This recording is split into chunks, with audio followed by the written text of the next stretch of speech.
The announcement lasted less than a minute, but the silence that followed seemed to shake the monarchy to its foundations. King Charles had made his final decision about Catherine's royal title, and there would be no appeal, no private revision, and no ceremonial compromise. Yet while courtiers waited for outrage, tears, or resistance, the Princess of Wales offered nothing. She simply lowered her eyes, folded her hands, and allowed the king's words to settle over the room. Before we go deeper into what this really means for the royal family, make sure to subscribe so you don't miss a single update. Charles summoned Catherine, Prince William, Queen Camilla, and 2 senior secretaries to Windsor Castle. A restricted meeting meant only those tied to the decision could attend, telling everyone the matter reached beyond family feeling. It concerned the royal hierarchy, the order of rank, duty, and authority shaping the crown's next chapter. The king spoke carefully, but nothing softened the blow. Catherine would remain Catherine, Princess of Wales, until William became king. She would not receive the proposed title of Queen in Waiting, an unprecedented temporary designation meant to give the future queen clearer authority before the next reign. The plan had been created to strengthen her standing during uncertainty and separate her future role from Camilla's present position beside the monarch. Catherine did not interrupt. She watched Charles explain that no living royal woman could carry language associated with queenship, while the queen consort still stood beside him. Camilla remained still, yet relief touched her face. William saw it. His jaw tightened as his father described the refusal as protection for the crown, because the prince heard something colder beneath those words. Years of his wife's loyalty had become a political inconvenience. Charles reached for a sealed directive and pushed it across the table. The directive was a written order confirming how the palace would recognize Catherine's title. She looked at the envelope but refused to touch it. Instead, the princess withdrew her hand and rested it in her lap, a quiet gesture that unsettled everyone more than even open anger ever could. Camilla studied her, expecting agreement or reassurance. Catherine gave neither. "I understand what has been decided," she said, her voice calm enough to make the room colder. The queen consort's expression changed, because understanding was not acceptance, and silence was not surrender. William stayed seated when the meeting ended. He looked at his wife and realized her restraint might prove more dangerous to palace unity than any public confrontation. Catherine had accepted the words without protest, but behind that composed silence stood years of sacrifice, expectation, and a private promise that Charles had now chosen to break. To the public, it appeared to be a dispute over ceremonial language. To Catherine, it was something far more personal. The rejected title represented years of preparation, loyalty, and silent endurance through crises that had tested her marriage, her confidence, and her place inside the House of Windsor. Charles believed he had settled a constitutional question, but for the Princess of Wales, he had reopened every doubt she had spent years learning to hide. Catherine had not entered royal life with automatic power. She had built her position slowly, first as a newcomer learning the weight of public duty, then as a senior working royal, the mother of a future king, and the person expected to steady William whenever pressure closed around him. The House of Windsor was the royal family and the institution built around the reigning monarch, and within that world, trust had to be earned through years of service. William had supported the Queen-in-Waiting proposal in private, because it would have given his wife clearer ceremonial authority, without changing the line of succession, the legal order, deciding who inherits the throne. To him, the title was not a reward. It was protection. It would have matched the responsibility Catherine already carried, and prevented the palace from demanding the work of a future queen, while denying her the standing that came with it. Catherine stood alone in their Windsor residence, and removed a royal brooch from her dress.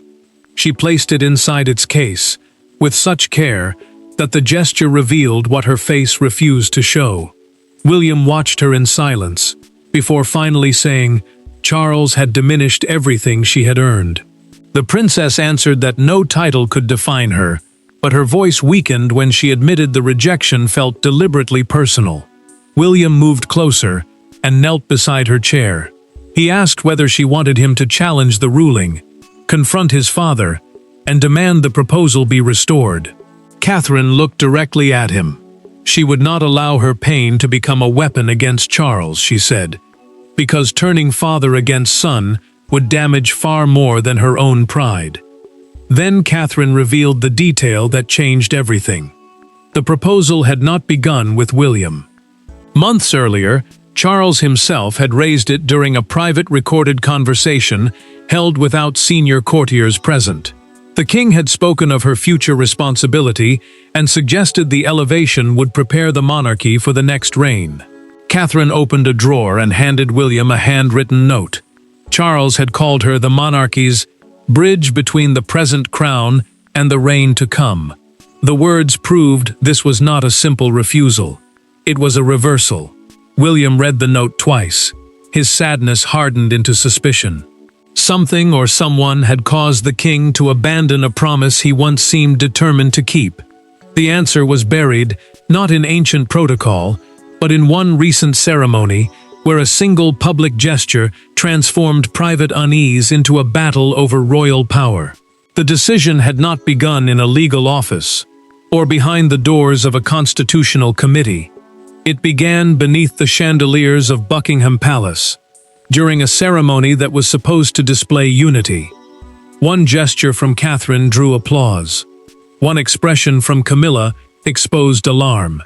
And before the evening was over, Charles had witnessed something he could not forget. The future queen, receiving the loyalty that the reigning queen feared she was already losing. 3 weeks before the Windsor announcement, Charles entered a reception honoring charitable leaders beside Camilla, William, and Catherine. The royal household, the staff and offices that organized the monarch's official life, had arranged their order carefully to show stability. The king stood at the center, the queen consort beside him, while the younger couple represented the monarchy's future.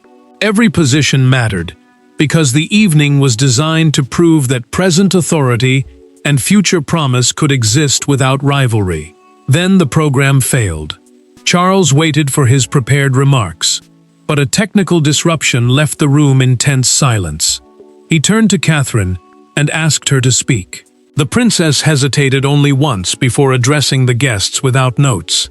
She spoke about service, grief, and the quiet courage of people who work without recognition. Her words were simple. Her control was absolute. When she finished, the applause rose and refused to stop. Catherine thanked the guests, unaware that the moment had already crossed a dangerous line. Several charity leaders called her our future queen, while broadcasters described her calm response as a glimpse of the monarchy's next chapter. William watched with pride, but Camilla heard something else in those words. She heard a public beginning to look beyond the woman who currently stood beside the throne. Camilla kept smiling until the final guest had gone. Once the doors closed, she confronted Charles in a private recorded conversation preserved by a palace secretary. She asked whether the institution was preparing to replace her symbolically before her role had even ended. The king defended Catherine at first, insisting that affection for the princess did not weaken the queen. Camilla refused to accept that answer. She told him the proposed Queen-in-Waiting title, a temporary designation meant to recognize Catherine before William's reign, would turn public comparison into official policy. Charles accused her of confusing admiration with disloyalty. The queen consort replied that he had not heard the room the way she had. The warning deepened the following morning. A senior courtier delivered polling summaries showing Catherine's public support had surged after the reception, while identification with Camilla's position had weakened. Charles studied one photograph showing the guests turned toward the princess as the queen stood apart. He placed it face down. Then the king ordered an immediate review of the title proposal. The review soon became something more severe, because Camilla was not the only person warning Charles that Catherine's elevation could divide the monarchy into two competing courts. When the princess finally discovered who had influenced his reversal, her silence ended not before the public, but in a private room where every restrained emotion was forced into the open. Catherine had obeyed protocol in the council room. She had allowed the king to speak, accepted the decree, and walked away without causing a scene. But 48 hours later, she returned to Windsor alone. No William, no aides, no carefully prepared statement. Charles expected a request for reassurance. Instead, the princess closed the door behind her, placed his earlier handwritten promise on the table, and asked the question the palace had hoped she would never say aloud. Catherine had refused William's offer to accompany her because this could not become a battle between father and son. She had requested a private audience, a formal meeting granted by the monarch, so the truth could be faced without courtiers shaping every word. Charles received her in a smaller sitting room, hoping the family setting would soften what had happened. It did not. Catherine placed the handwritten note before him. She asked why he had allowed her to prepare for a role he was unwilling to defend the moment resistance appeared. Charles looked at the page and recognized his own promise. He picked it up, read the line describing her as the bridge to the next reign, and set it down with painful care. The silence sharpened. Catherine remained standing. She would not let comfort blur the purpose of the meeting. Charles finally admitted that the proposal had become too divisive to approve. The king said the title threatened to create confusion inside the monarchy and tension within the family. She asked whether that conclusion had come from legal advisors or from Camilla. Charles did not answer. Catherine saw the truth in that pause. She told him his silence had confirmed more than any confession could. The king pushed back, revealing that several senior courtiers had warned of a shadow queenship, meaning an unofficial rival center of royal authority built around Catherine and William before the present reign had ended. They feared the public would begin treating the younger couple as the real crown. Catherine's restraint finally cracked. She said she had never asked for a rival court, never demanded Camilla's place, and never encouraged anyone to look beyond Charles. Yet the palace had taken public trust and turned it into evidence against her. Loyalty had become ambition, service had become threat. Charles felt anger rise, then disappear beneath guilt. Catherine told him the decision had not merely denied her a title, it had punished her for being trusted by the people she had spent years serving. Before leaving, Catherine made her position clear. She would accept the ruling. She would not challenge the king publicly. But she would no longer carry undefined expectations without corresponding authority. Her words forced Charles to confront the truth. He had restricted Catherine's title while still expecting her to bear the weight of a future queen, and someone inside the palace intended to preserve that imbalance. The king had signed the order, but the pressure behind it came from a network far larger than one anxious conversation. Senior courtiers, constitutional advisors, and members of Camilla's private office had each presented the same warning in different language. Catherine's rise was happening too quickly. Yet beneath the memoranda and ceremonial arguments stood a deeply human fear that the monarchy had already begun emotionally moving beyond Charles and Camilla. Charles received the coordinated briefing behind closed doors. A constitutional advisor was a specialist who guided the monarch on the limits, customs, and structure of royal power, and every expert in the room repeated the same concern. The proposed title could blur the line between the reigning queen and the future queen, especially when both women appeared together before the public. Camilla's private secretary pressed the argument further. No previous Princess of Wales, the title traditionally held by the wife of the heir to the throne, had been granted an official designation suggesting queenship before her husband became king. The warning sounded historical, but the examples kept returning to Catherine's popularity. Her applause, her approval, her growing emotional hold over the public. Charles heard the truth beneath the careful language. The advisors were not only protecting royal order, they were protecting the present reign from comparison with the next one. They urged the king to preserve dignity, yet every sentence treated Catherine's success as a threat rather than an achievement. The room emptied, but the pressure remained. Charles stayed alone at the table, rubbing the edge of his signet ring, a personal seal used by a royal to mark authority, while staring at the unsigned directive. The document would formally reject the new title. He wanted to protect Camilla, but he also remembered the promise he had written to Catherine. Either choice would wound someone close to him. Camilla entered after the advisors had gone. She told Charles she could not perform her duty while the palace publicly prepared another woman to occupy her place. The Queen admitted, through a recorded private conversation preserved by her secretary, that she had personally requested the title review after the reception. She insisted she had never asked for Catherine to be humiliated or stripped of respect. Charles answered with a confession of his own. He feared that ignoring the recommendation would create a permanent fracture inside his marriage. The king had presented the ruling as royal principle, but domestic pressure had shaped it just as strongly. Camilla left without asking him to sign. Charles lifted the pen and paused.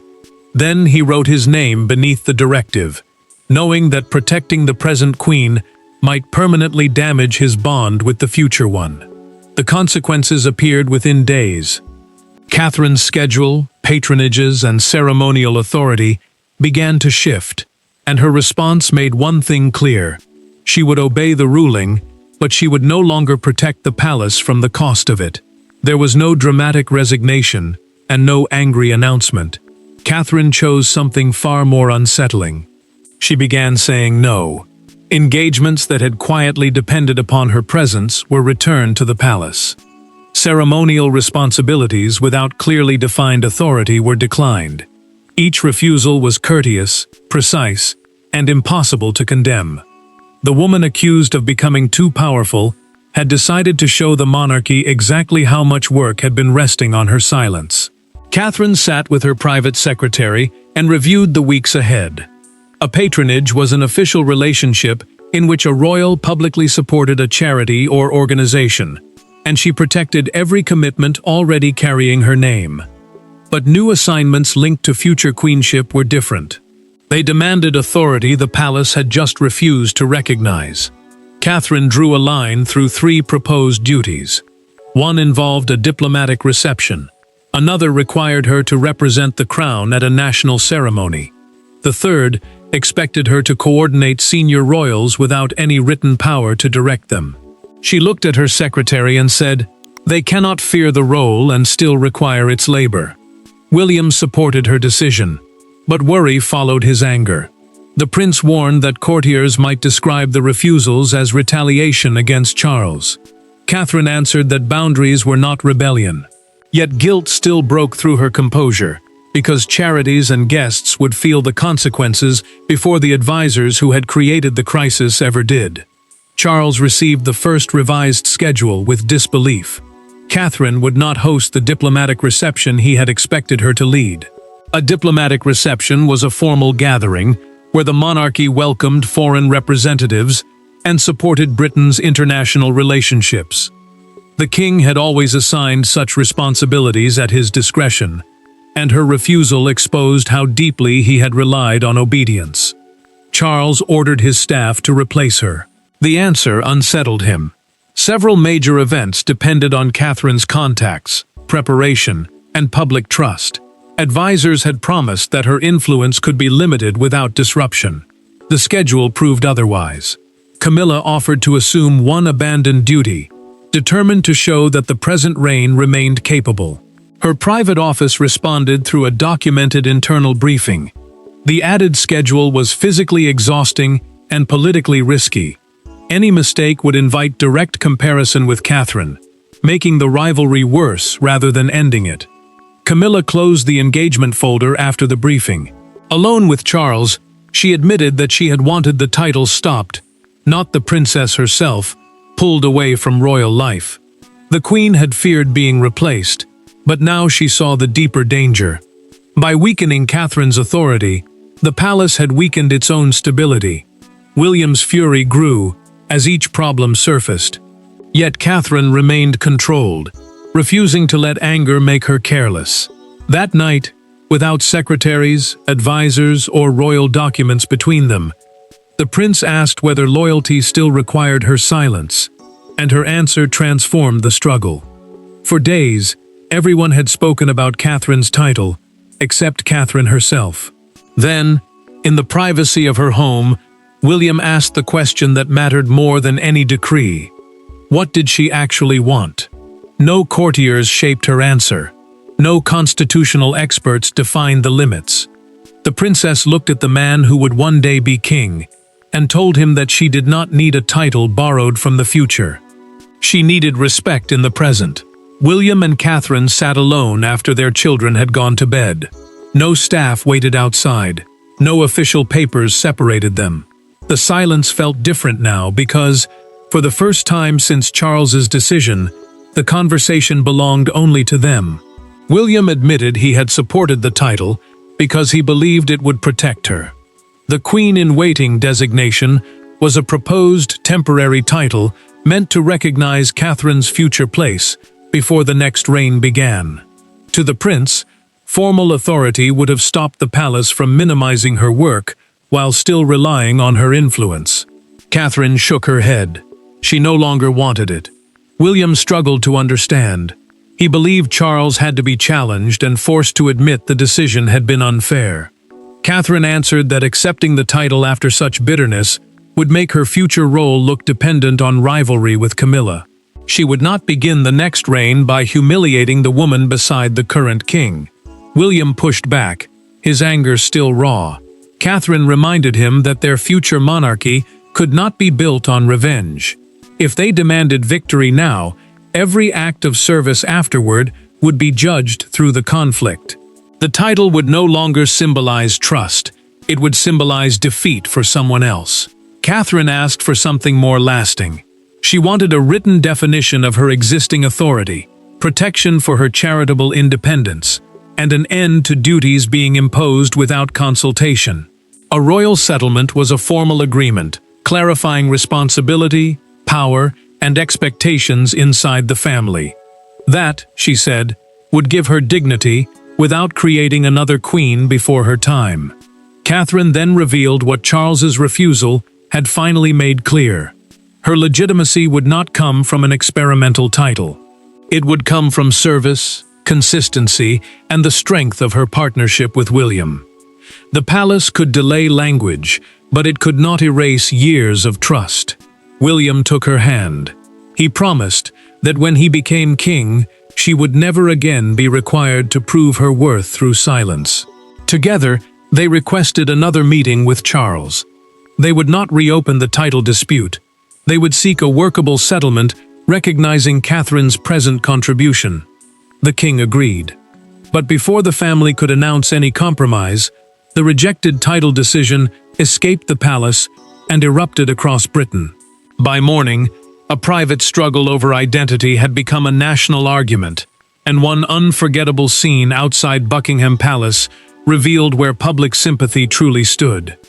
The palace had believed silence would contain the story. Instead, Catherine's silence became the story. Newspapers questioned why the monarchy had considered the title, and then withdrawn it. Broadcasters replayed her recent appearances, searching for hidden signs of pain. Across Britain, the argument moved beyond royal wording and became a judgment on service, recognition, and sacrifice. For the first time, Charles saw that withholding a title had created the very rivalry he had hoped to prevent. Details of the rejected Queen-in-Waiting proposal reached the press before dawn. The title had been designed as a temporary form of recognition for Catherine before William became king. But the leak exposed something more damaging. Charles had encouraged the discussion before reversing his position. Palace communications, the official system used to explain royal decisions to the public, described the ruling as a simple clarification of tradition. The explanation changed nothing. One front page captured the anger. A major morning newspaper printed an image of Catherine leaving Windsor beneath the words, "She served, they silenced her." The headline spread within hours. What had begun as a dispute over royal language became a national symbol of loyalty given, labor expected, and recognition withheld. By afternoon, a crowd gathered near the gates of Buckingham Palace. People held photographs from Catherine's charitable work, while one handwritten sign carried the message that dominated the debate: "A title does not make a queen." The words struck harder than any official statement, because they praised the princess without demanding the throne. Charles watched the television coverage in silence. The king had believed the public would view Catherine's restraint as acceptance. Instead, they saw dignity. Every calm appearance strengthened her, while every palace explanation made the decision look more fearful. Camilla entered and saw the same crowd footage. She quietly told Charles that the ruling meant to protect her position had placed her in direct comparison with Catherine. The Queen had feared a rival title. Now the public was measuring both women without one. William refused to authorize any briefing that attacked the proposal or placed blame on Camilla. A royal briefing was background information given to journalists to influence how a story was understood. The prince knew one hostile message could turn private pain into open war between two royal households. Catherine released no personal complaint.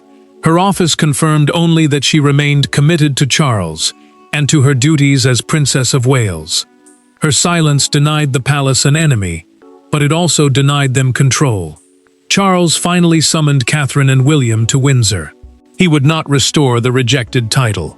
He would attempt something harder, repairing the trust his own decision had broken. The monarchy could not undo what had happened, but inside Windsor Castle, 4 carefully chosen words from Charles would determine whether the family emerged divided or transformed. The final meeting did not produce a new title, a public reversal, or a dramatic royal victory. It produced something harder to obtain inside a monarchy built on rank, an honest admission. Charles faced Catherine across the same table where he had delivered his ruling, and acknowledged that he had mistaken her popularity for ambition. The princess had never tried to become queen before her time.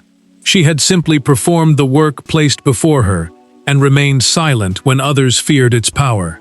Charles met Catherine and William at Windsor, with Camilla present by mutual agreement. No part of the conflict would remain hidden. The original title directive, a formal written order confirming the palace's decision, rested inside a folder between them, carrying every wound the family had tried to control. The king removed the document and placed it on the table. "The decision stands, but my judgment of you was wrong," he said. Catherine did not look away. William remained beside her, while the monarch admitted that fear had shaped a ruling he had presented as principle. Catherine accepted that she would remain Princess of Wales until William became king. She also confirmed that she no longer wanted the Queen-in-Waiting designation. The proposed title had once seemed like recognition. After everything that followed, it had become a symbol of rivalry she refused to carry. Charles apologized for encouraging her preparation and then withdrawing his support without speaking honestly to her first. Catherine did not pretend the hurt had vanished. She told him trust would take time to rebuild, but she accepted the apology, because punishment would not heal the family. Camilla then acknowledged her own part through the recorded account of the meeting preserved by a senior secretary. The Queen admitted that fear had pushed her to seek the review. She told Catherine that protecting one royal woman should never require diminishing another. Charles approved a formal charter, a written agreement, defining responsibility and authority, giving Catherine control over her household, charitable work, and designated ceremonial duties. No new burden could be placed upon her without consultation, recognition, and consent. William accepted the settlement because it defended his wife's dignity without turning their future reign into a campaign against his father and stepmother. The prince had wanted victory. Catherine had chosen something stronger, reform without revenge. Catherine finally picked up the sealed directive she had refused to touch in the first meeting. She closed the folder herself and returned it to Charles. She surrendered the disputed title, but not her worth. The crisis proved she never needed an invented designation to establish her place. Her silence exposed the palace's insecurity. Her boundaries forced change.